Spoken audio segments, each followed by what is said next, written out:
Not really. They were just. I mean, you go back. They were the 50s and 60s. These parties, the music, everything was all the 50s and 60s, and that was part of our era. We were like like American Graffiti depicted a period of time, but that was Fresno, California. That wasn't Long Beach. A lot of blacks, a lot of whites, a lot of Mexicans, a lot of fighting, and we're a badass city.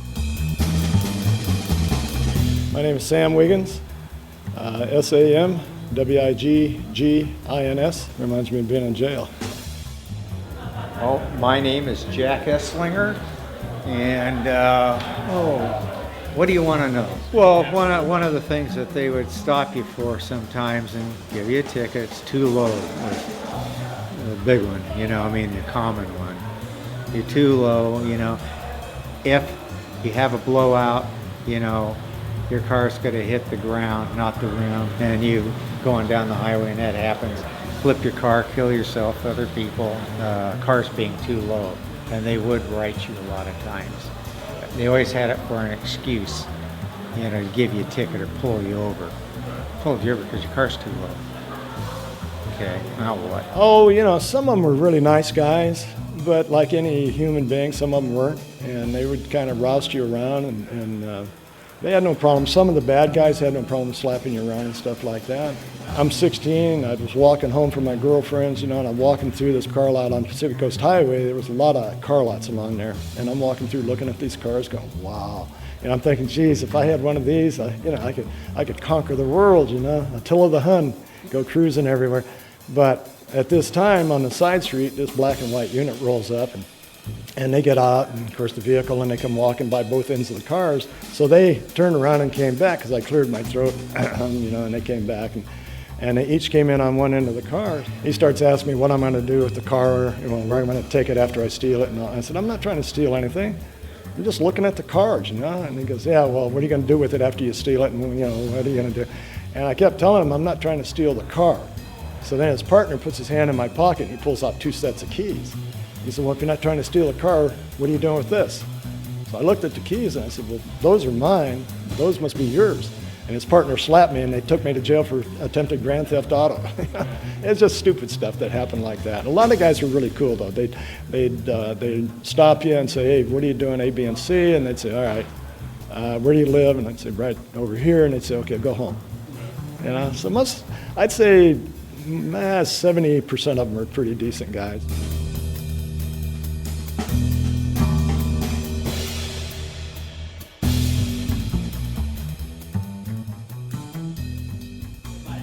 Yeah. Hey, what's up? Yeah. Hey, I need to get 2 oxygen acetylene bottles filled.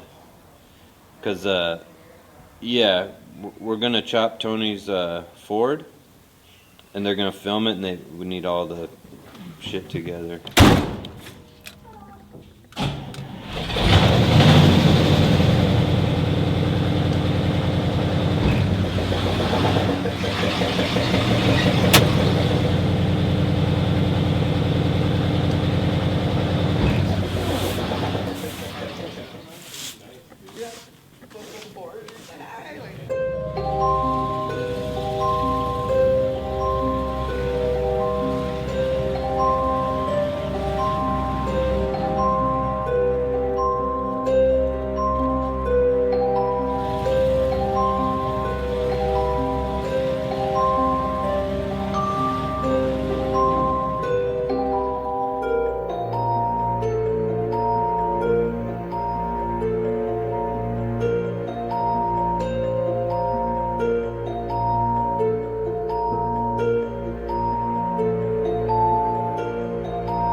When I was first building my hot rod, I was about 20, and I've always wanted a custom, but at the time all I can afford was a hot rod because I just made it out of everything. Like, you just find anything that you can do and build out of it, you know. So, but I've always wanted a traditional custom, and Jesse Lopez's 41 Ford was my favorite custom, like, of all time.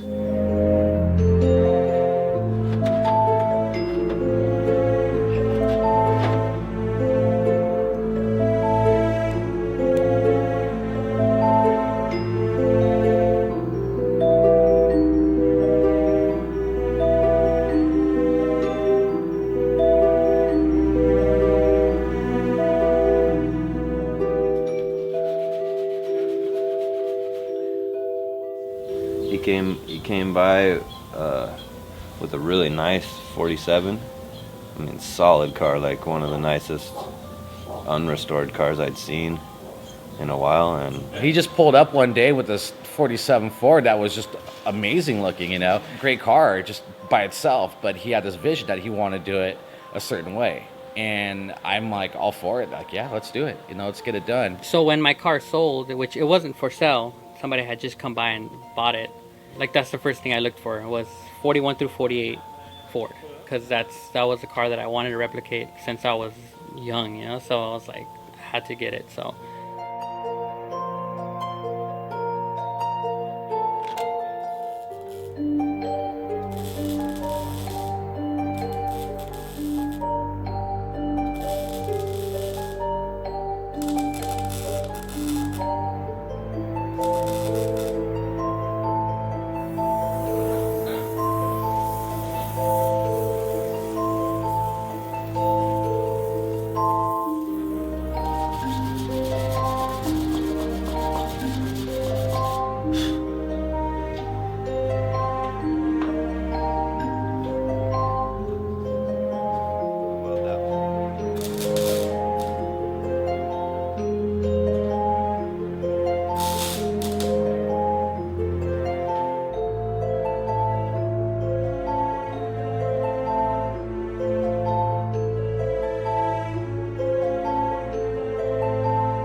Cavaliers has been a very big part of my life. When I first got acquainted with the Cavaliers, I was a kind of an outsider. I went to Jordan High School in Long Beach, North Long Beach, and most of the Cavaliers all went to Pauley High School. So naturally, I was kind of an outsider. We were just a bunch of guys hanging out at a restaurant. And I guess we just decided, or we saw that we had a similar interest in vehicles. And so it just kind of morphed from there. Well, the group that I was hanging out with was into customizing, upgrading, not particularly hot rods or go-fast cars, although most of us had something different in them for an engine that they came with. Every stop sign was a racetrack. As far as I was concerned, I know that. I can remember one particular night, this kid had Daddy's Olds 88, brand new, and he loved it. They were the car at that time, and they were fast. So he said, want to go out and race? There's a street over here, and I said, sure. So I opened the door and leaned underneath and unscrewed my header caps. And my passenger did the same thing, and all of a sudden you get this noise in the cam.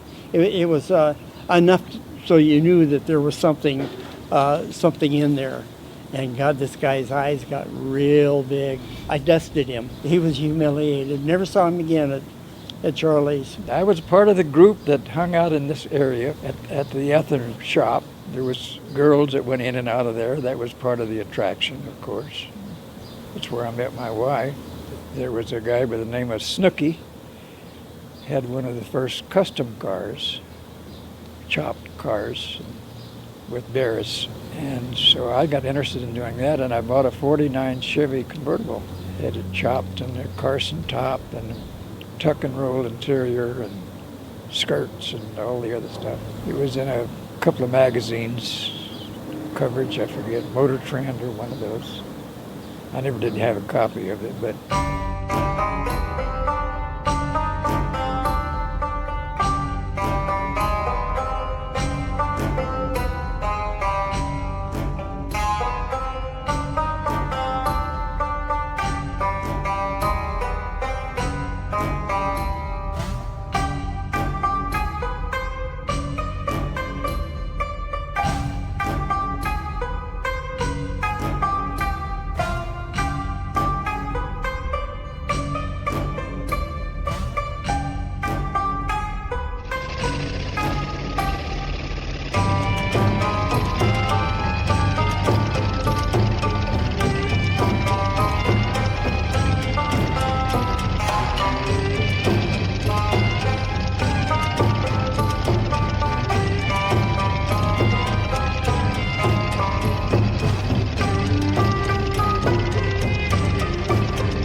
body was made out of Callan 4 doors.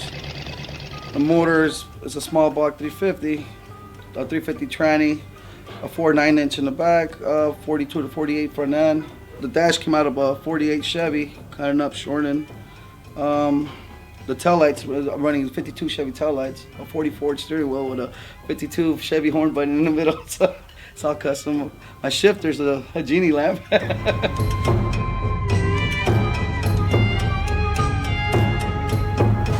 Yeah, well, when we found this car, it was only 4 doors. That's all it was. But I saw the potential. I didn't see what it is now.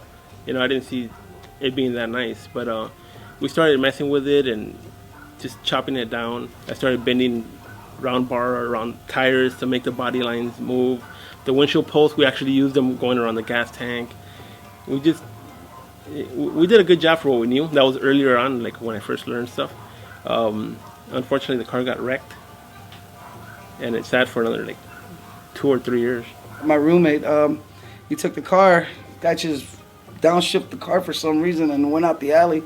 He hit a sidewalk and an electrical pole flew out of the car. Motor went through the firewall. Knee popped out of socket and shattered his ankle in 3 pieces, and he fucking gashed his face when he got out. Car was totaled. So second time around, we decided to do some stuff differently. Motor mounts totally different. The frame, everything was it's a totally different car. The club early on was high school based. Started at 48 with a couple guys, and it just kind of established from there into one of the main clubs from the Long Beach area.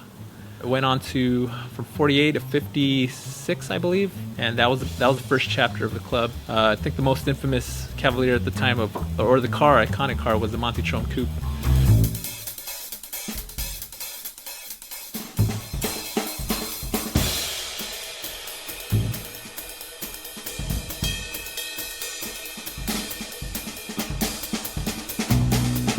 Debuted in late 51, and it's just such an awesome car. 33 3-window coupe, track nose, just bitchin' car. Since then, a couple different generations of Cavaliers have been out running around, terrorizing the streets. And the car club started back in 1948. One of the founding guys was Kurt Cruz. They came back from World War II and they started, working on the building a car club. When Ivan brought the club back, that's how the club kind of got resurrected, and it just kind of grew and kept growing. But I would say over the past couple of years, we've been on a run just building extremely traditional stuff, and almost every year coming out with a couple more new cars. What we mean usually by traditional cars, it's cars that how they were able to do it back in the early 50s, when they would buy a brand new car and they would see something that thought, maybe the roof would look better at this height, or maybe this would look better shaved. They would customize a car a certain way that was different than how the factory would make it. So the pioneers that started doing that is what we're striving to do ourselves. We like to try to keep it to that standard. Nothing too over the top, nothing too rat rodish or whatever, but something with really nice clean lines and scoots really nice down the road and looks fast as it does on the road as it is sitting just parked. Whether it be hot rods or customs, it's just nothing compares to that style, that era. When we first started the second chapter, you had to have 3 things done on your car. If it was lowered, that'd be one thing. Yeah. If it was nose, that would be another thing. And then if you had a flipper hubcap, and that's what you had to have to fly a plaque. When we in 1957, I must have stolen 5,000 hubcaps. We had one friend of mine, we had his whole attic full of them, all the back of his house, in his garage. I mean, thousands of them. We go out just for the fun and steal them and get them for our friends in school. Yeah. And the Dodge Lancers was the one that everybody wanted. I came into the club in '58.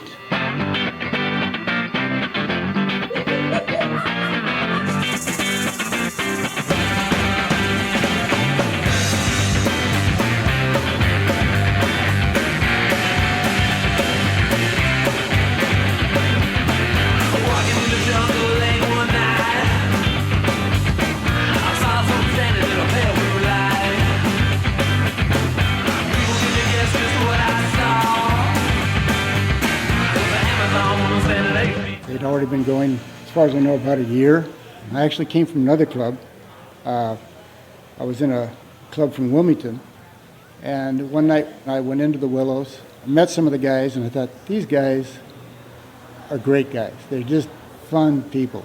And I had a lot of fun just talking with them and stuff. And I thought, you know, I don't fit in really with the club that I'm in as well as I do with this, so I wanted to get involved.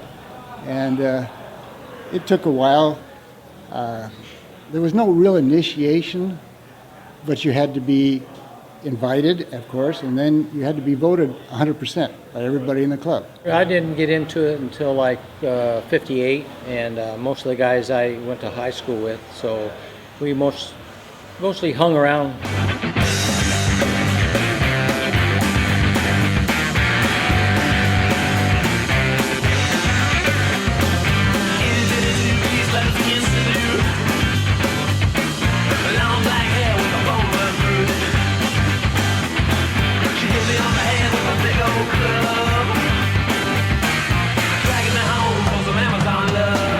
Well, I never got into any of them serious fights, but there was a lot of,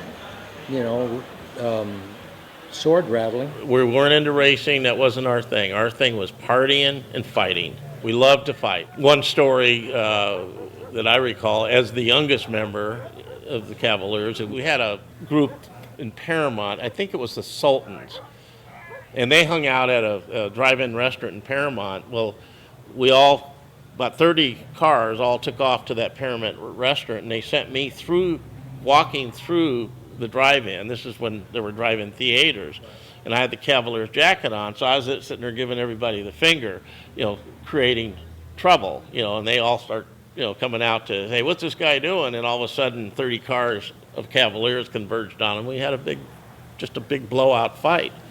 Just a gang fight. But we used to say we hunt the colors. We find any car club, we'd look for the plaques and find certain plaques, and we'd go through their drive-ins, and we would parade through them just to try to cause trouble and to find something to do at night, like beating heads in. But that's what we did for fun. We had gang fights at the Willows Drive-In. Other clubs would come to us, drive by, we'd give them the finger, they'd honk, they'd come in, we'd have a big blowout fight with them, and no weapons, no knives, just fist fights. We never really hurt anybody. I mean, guys got a broken nose, or big deal. But nobody of us ever.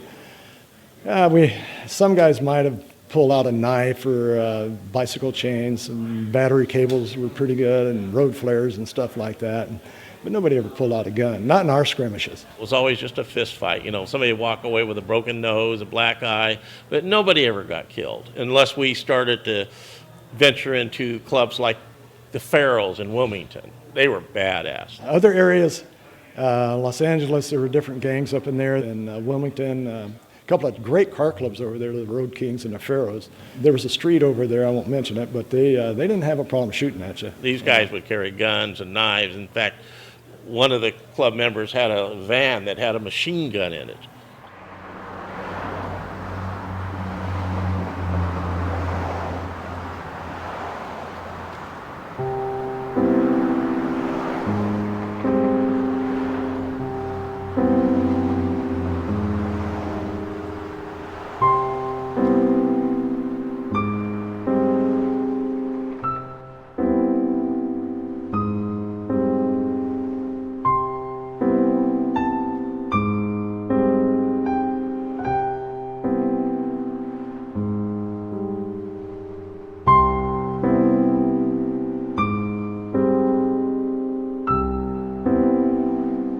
Shop came about through a guy that when I was working at Bill's, he come to me and said, I know who you are, and I know what you're doing, and if you come with me, I'll buy you a shop and we'll make a lot of money, right?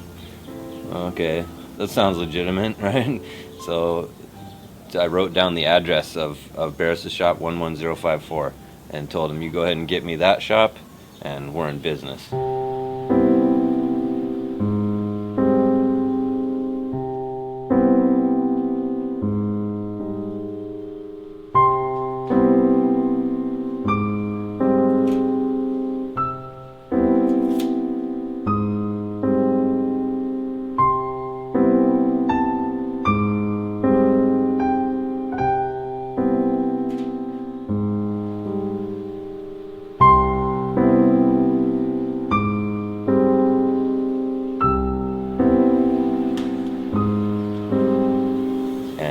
didn't get it and started telling me that, you know, that was a crummy area and it was a bad idea and this and that. So I went over there anyhow just to see if the guy even came by or even, you know, asked to buy it or whatever. And then as I was leaving, I noticed the building next door was for lease, and that was the building that Barris used for the long-term projects, like the Golden Sahara and cars like that. And that was also the place that Jeffries rented.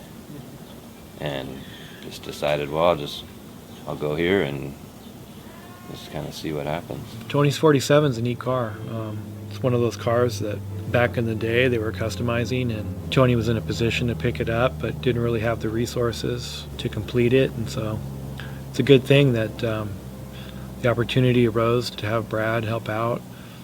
There's no better person that we could have called upon to chop it in a traditional manner.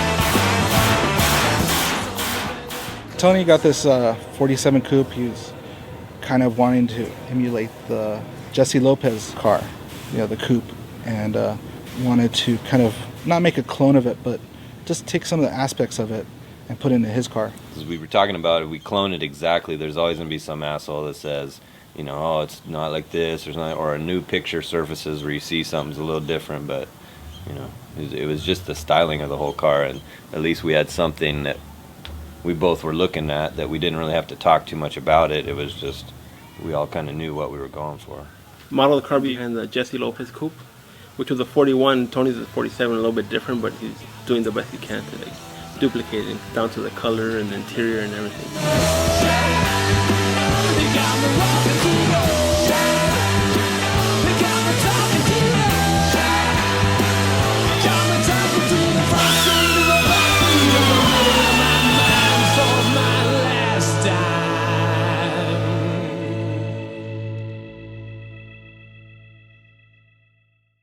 Okay, so this is pretty much a rough idea of what I want to do. So that's what it should look like when I'm done. It might not. A lot bigger and in color though. So motorcycle fenders, just like that. Right to the 29 Ford Sports Coupe. I'm gonna chop the fuck out of it, like a lot. You know, I want to do like a mid to late 50s style hot rod, a show rod. I'm gonna run the 324 Oldsmobile. It's got a 3-speed behind it. Always had old cars, from Bugs to Camaros, just all kind of shit. But again, I had nowhere to work on them, no tools.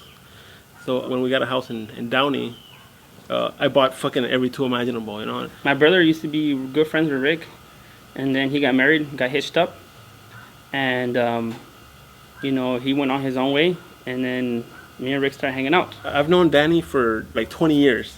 He's always had cool cars. We worked on shit together before I even knew how to work on cars. He would work on cars with me, and he knew more than I did, you know. Well, got a couple prospects in the club, really good kids, you know. We try not to harass them too much. I mean, we don't give them the business like most people probably would. Well, I've been a prospect for a long time, years already. You know, the guys, they're real cool. You know, they understand. I have 2 jobs. You know, I work a lot, and they really understand. To be a prospect is just to kind of hang out, observe what's going on, be there when we need you to be there. If we need a hand with the car, definitely try to make yourself available. This is my 1930 by window. I'm gonna run a 1957 Caddy in it with the 39 trans. So you know, I want to go traditional. So I'm looking at you know, making it the way that they used to build it back in the day. You know, like an old racer. That's what I'm dealing with this.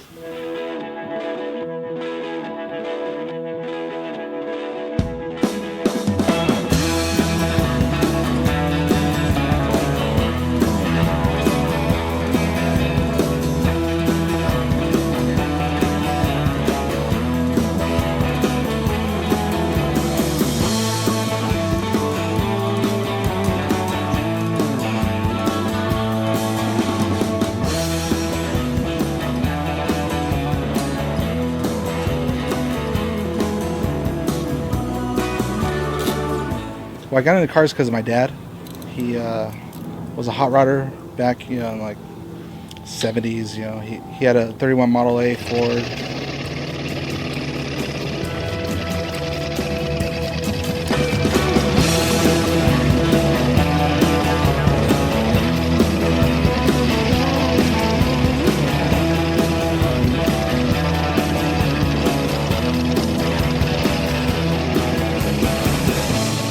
I was looking for a while, and I happened to pick up the recycler, and I seen this, Model A truck advertised in Los Angeles, but it had a weird area code. So I looked up the area code, and it was Arizona, and it was 31 late model 31 Model A with a bed frame and title.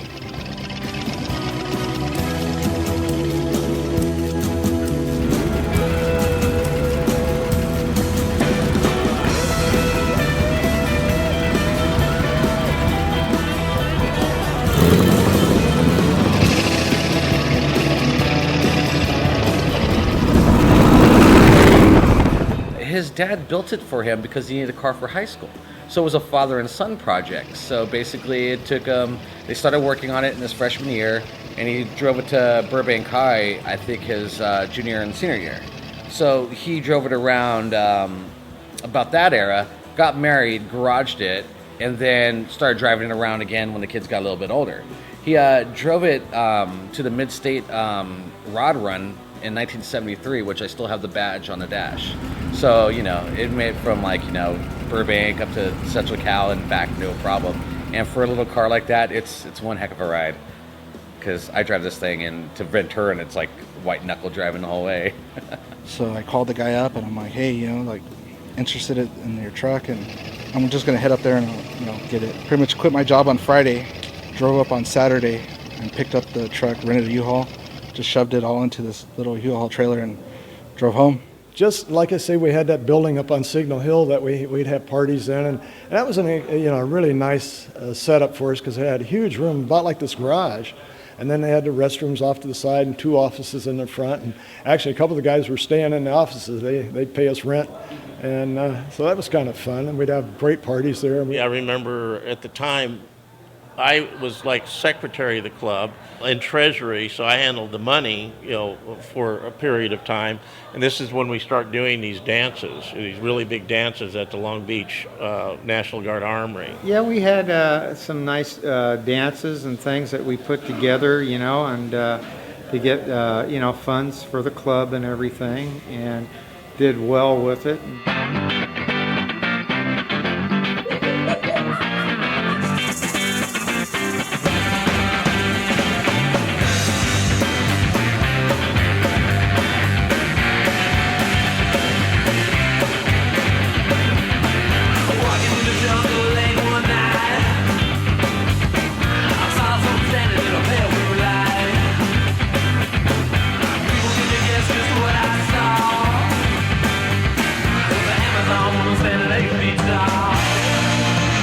Typically, though, we would have a dance like at the National Guard Armory in Long Beach. That's where a big place and great facility, and you'd have to rent 3 cops to work it. However, one time we had a rival club across town, and I got this brilliant idea that we can make some extra money if we do a joint dance with these guys. Of course, our club's going, are you insane? If we fight with these guys on a drop, so why would we have a dance with them? I said, because we can make some money. Well, what happened is we matured as we grew a little older. There was a lot of fighting initially, and then it got to where we were more into putting on the parties and the dances and kind of like little businessmen. So then they said, well, yeah, right. Who's going to present the idea to those guys? I said, I will.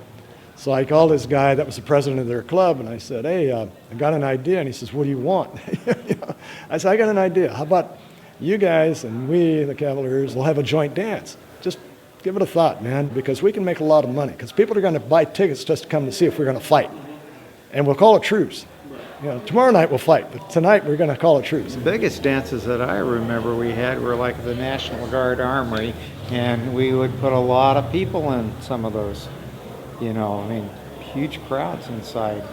And I think most of our dances and things that we put together were pretty darn successful. And I remember one dance we brought in about $2,000, $2,500. That was kind of exciting stuff because, you know, like I said, I'm working for $50 a week in a steel mill and stuff, you know. I mean, it was a big thing. We'd go to all the different car clubs, and the car club that would bring the most people in participation would win a trophy. And we'd pick out some pretty good trophies. He says, I'll mention it to our club. Okay. And he says, and who's going to come over and tell us about it? I said, I'll come over to your meeting. So Byron and I went over to their meeting one night. I'm about ready to throw up. I was so scared because I'm walking into their neighborhood, their turf, you know, into their house. And this guy's going, like, okay, what do you want? And all these other guys are growling and snarling and acting tough. And I just started telling them, hey, got an idea how we can make some money. And we put it together, and we made a ton of money. And then we'd take the money, you know, put it in our treasury, and then we'd have events like, let's all go to Disneyland. We took everybody to Disneyland one night. I mean, the whole club, you know. You want to bring your lady, you know. So it was really kind of crazy. Everybody would get a pint of whiskey. Everybody would get a ticket to Disneyland with $25 to spend. And that's what we used to do with the money, just, you know, go out and have fun.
That was a car I finished up about 1.5 years ago.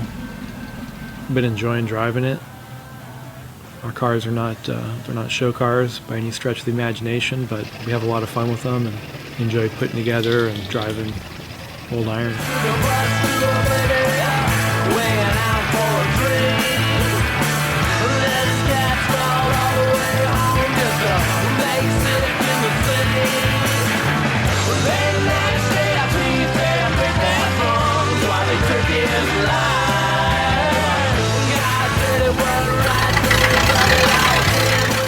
This pickup came from San Diego, and it was just a beat-up Roadster pickup with a bunch of parts, a bed that was just destroyed, but it was cheap enough that the parts that came with it, all the extra parts, you know, would pay off for this most of this build.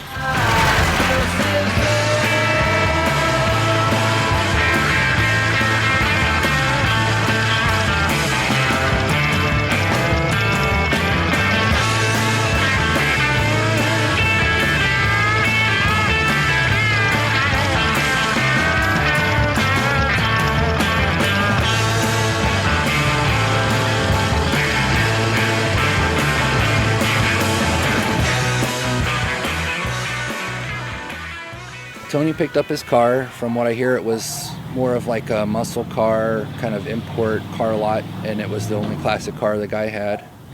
And he got a really good deal on it. It was really good shape, bone stock, original paint, interior, everything. Called us up all excited about picking it up and wanted to start work on it right away. First thing everybody wanted to do was at least get it somewhat of a solid color so that it looked halfway decent. And worked on it at Tim's shop, got it painted, and I think they ended up spending like $25 on material or something, just cheap, you know, green paint, and it looked like something at a John Deere, you know, factory, like just ugly, bright green paint. But they doled it down to kind of, you know, look decent. He has something about the color green; he just loves that color. And then he had been talking to Brad Masterson and talked to him about chopping the top on it and trying to do some more customizing on the car and get it to what we consider and a lot of people think of as more of a traditional custom, late 40s, early 50s.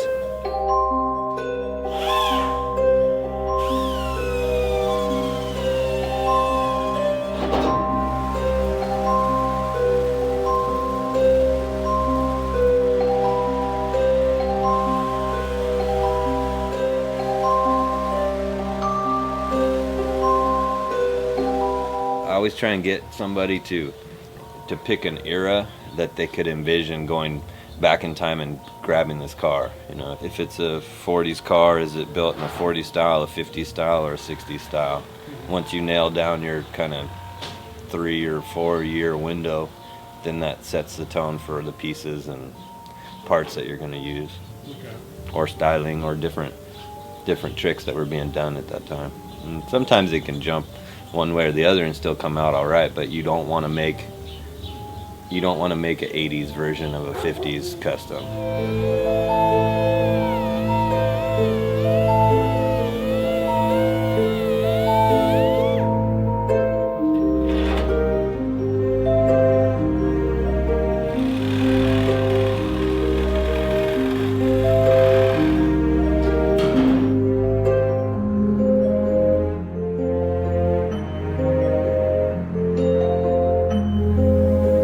Front windshield, we cut it through the curve of the windshield into the curve of the door top, and when we brought the top straight down, I think we took like 2.5 inches out of the windshield and leaned it back. And all that does is give you better visibility, and it also gives a little more streamlined look than what they were doing at that time, was taking a lot of material out of the A-pillar and bringing it straight down, or sometimes raising the windshield up into the roof. And doing it this way kept us from having to add any material around the back window.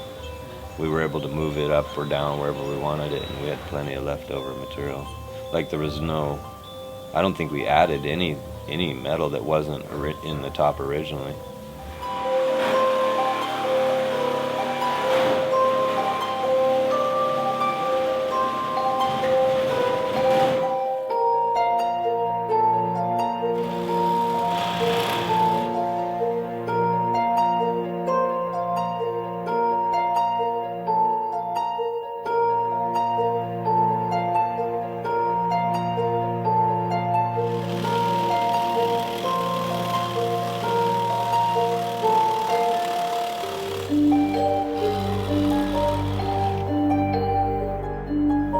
Kind of out of the blue, it was kind of a firestorm. How we just one day we showed up, we started tearing things apart, started cutting, and so far it's turned out pretty well.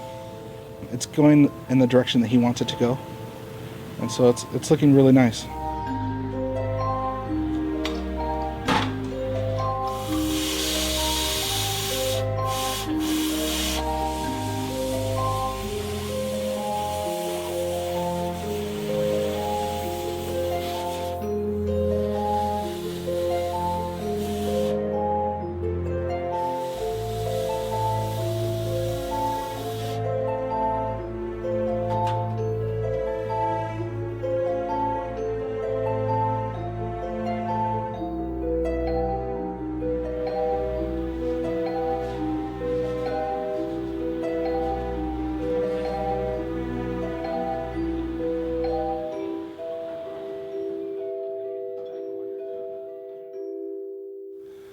Right now I'm working on 2 projects. I have a 28-29 Roadster on original 32 frame. I'm trying to make it look like something that would have raced back in the late 40s. I'm not using anything newer than 49 parts. Just trying to make it look real traditional. The oil that was coming out, it's pretty clear. I told Rick and a couple other people that's what I wanted to work on and start building next, and they went to the swap meet and found a Cal and 2 doors and told me that the guy was asking, I think, $600 for it or something like that, and asked me if I wanted to buy it, and I said I don't have the money, and they said, well, let us try and talk him down a little bit. And they talked him down to $400, and I said, I just can't can't afford it. I don't have the money right now. I was out that day, and I came home and went to my backyard to let my dog out, and there in the middle of my backyard was the Cowlin 2 doors, mocked up with the subfloor and everything. They had bought it for me. I bought a couple of different 32 frames. The first one was complete basket case, had 60 pounds worth of metal, like all welded on it, and Oldsmobile front motor mount and everything. And then I found this one cheaper and in better shape, so I canned the first one and started on this one. I got Gary Maxwell from Blackboard Hot Rods in Bakersfield, got all the cross members together, and he straightened out the frame, did some patchwork, welded in all the front and rear cross member and the 33, 34 X member, and step boxed it for me, straightened it out, and that was the beginning of it right there. When I first got that done, at least I could see what it looked like. Saw him on another car in Don Montgomery's book, and I thought, those are bitchin'.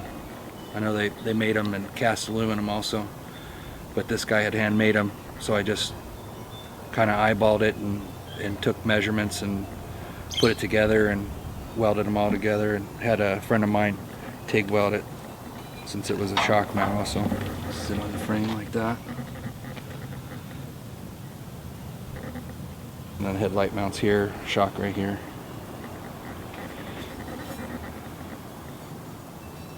So those will be chromed.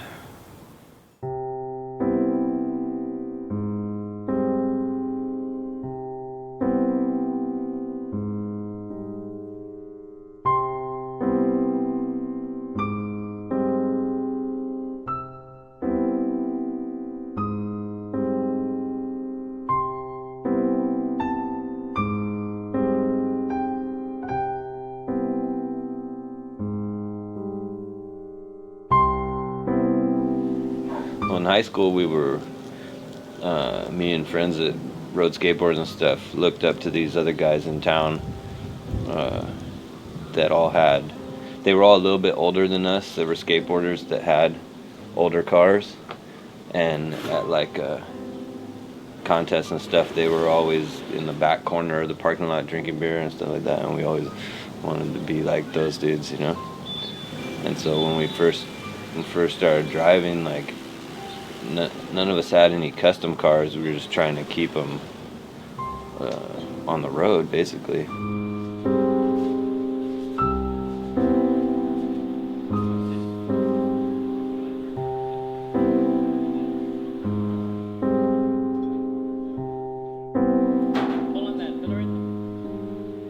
When I was working at Barris's, I told him that I wanted to do more old style cars and stuff, and he was saying how, you know, there was no money in it, and it was a bad idea, and it was old news. And he said, if you really want to do that kind of stuff, you go to Bill Hines and see, you know, what it's all about. And so I started going over there and started splitting my time half at Barris's and half at Hines. I would help George get ready and go to shows and do things and organize stuff, and we were doing cars for movies and commercials and things like that. Then I would spend the rest of my time over at Bill's.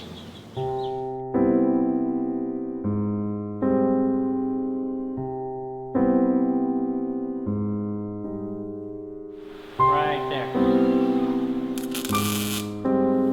He wouldn't really teach you anything, and he said it before, that he's not a teacher. He doesn't really explain how or why you do things. He just want you there all the time to watch him, you know? And so he'd be letting something or brazing something, and he sees you're watching it, he would just hand you the torch and say, okay, now you do it. And he'd tell you, oh, it's too fast or too slow or it's too hot, or, you know, and then as soon as you start to get it, he'd walk away and let you just keep going. That's kind of how it started.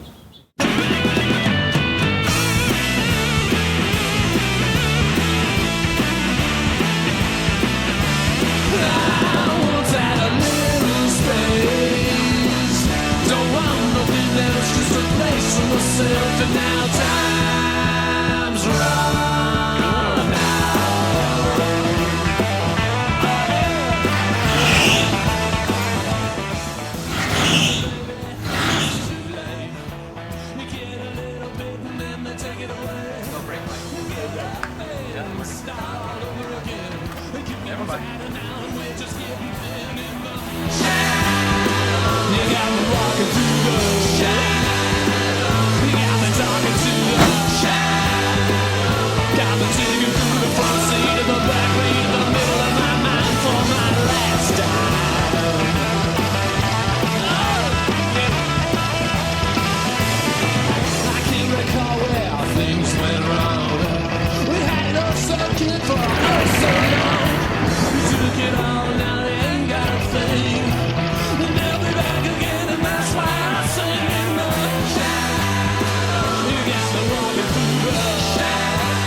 All I know is I had some of my best friendships have come out of Cavaliers, lasting friendships. The Cavaliers was real good for us. We made a real bond. I had very low self-esteem. I was telling earlier, my mother was basically, she's a hooker. My dad was in jail. I ended up not having any self-esteem. I flunked elementary, junior high, and high school. And what brought my self-esteem up is when I started hanging around with these guys, I felt like a person then. You know, we just something about the bond we had. Yeah. I knew they loved me. I loved them. I'd do anything for them, and I did. I used to get the snot beat out of me over these guys. I would help any one of those guys any way I can. You know, you just have a bond. I don't know how to explain it. I guess the club is not just about a scene. We're brothers. We're friends before anything. We trust each other. Just a lot of shenanigans, a lot of drunk times, a lot of a lot of partying. I should say that. A lot of giving weekends up, giving personal time up. You know, being it's being committed. It's like almost a second family. You know, you have your family at home, and then you have the club members, and it's like a family. So we're really picky about the members just because we want to keep it friends first, instead of like, oh shit, he has a cool ass card, let's let him in the club, but he's a dick and everybody's annoyed by him, you know what I mean? So it's like, I want to be good friends. If you have a shitty car, we'll all work on it together and make it fucking nice. You know, the thing that really drew me to the Cavaliers is it's as diverse of a club as there is. You know, we've got college graduates and high school dropouts and people with some money and guys that have to sell parts on the weekend, buy groceries and pay the rent. But in the end, you know, we're all Cavaliers and we got that bond. Yeah, everybody seemed to be always there for you. But it's nice when I call one of the guys and say, hey, can you put out a prayer for Jimmy? He just had a second stroke. Or how about Gene, because he's going through 4th stage of cancer. And you know, you got these guys and they'll say, yeah, I got your back. And that's a gift, you know, because not many of us have that kind of friendship. And so you cherish those gifts. It's like a gift from God. I'm grateful to still be alive and still be here. But, you know, I think that's pretty much it.